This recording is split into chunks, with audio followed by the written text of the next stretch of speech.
अगर बुराई ढूंढने का ज़्यादा शौक हो तो शुरुआत खुद से करो। एक बार गंगा पार करने के लिए कई लोग नाव की तरफ बढ़ रहे थे और नाव में सवार हो रहे थे। एक पंडित जी को भी गंगा पार करना था।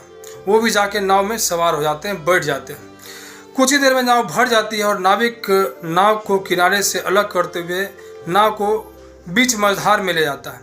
लेकिन जो पंडित लोग होते हैं उनकी एक आदत होती है, वो कहीं भी अपनी विद्वता को झाड़ने, अपनी वीरता को दिखाने की कोशिश करने लगते हैं।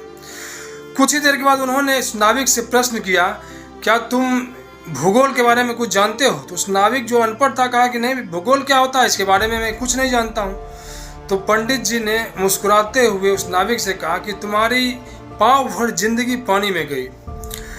और उसके बाद तुरंत ही उस नाविक से दूसरा प्रश्न पूछते हैं, क्या तुम इतिहास के बारे में कुछ जानते हो? तुमने रानी लक्ष्मीबाई का नाम सुना है?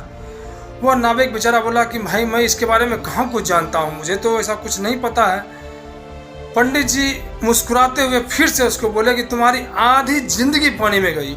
और तुरंत ही तीसरा प्रश्न उस नाविक से पूछ बैठते हैं, क्या तुमने महाभारत के भीष्म और नाविक संवाद को सुना है, या फिर तुम राम और केवट में के संवाद को, रामायण के बारे में कुछ जानते हो?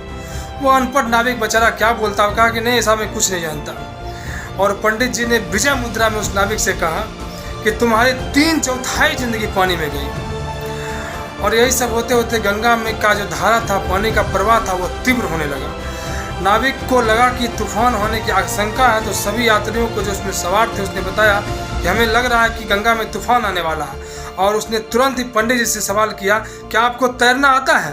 तो पंडित जी ने कहा घबराते हुए, नहीं मुझे तैरना वैरना तो नहीं आता।